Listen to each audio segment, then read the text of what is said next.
If home prices have left you wondering whether it makes more sense to rent or buy in today's housing market, you got to consider this. It's not just home prices that have risen recently, right?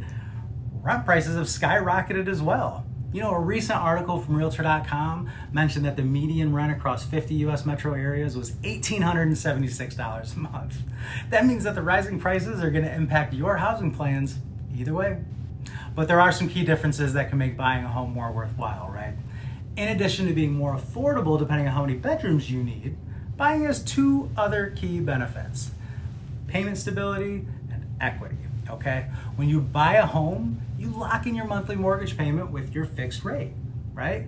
With a fixed rate mortgage in place, that means no matter how much prices or interest rates go up, your payment is going to stay the same every single month.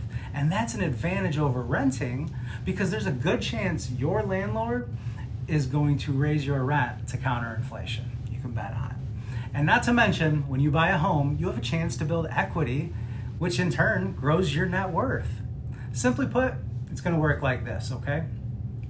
As you pay down your mortgage and your home over time, and home values continue to appreciate like they're planning to, so does your equity. And that equity can make it much easier to fuel your move in the future when you're ready to upgrade your home. Home ownership is still considered one of the most reliable ways to build wealth. When you make your monthly payments, you're building equity in your home that you can tap into down the road. When you rent, you're not investing in your financial future the same way you are when you're paying off a mortgage. If you're trying to decide whether renting makes more sense or buying a home makes more sense for you, let's connect. With home equity and a shield against inflation on the line, it may make more sense to buy a home. Talk to you soon.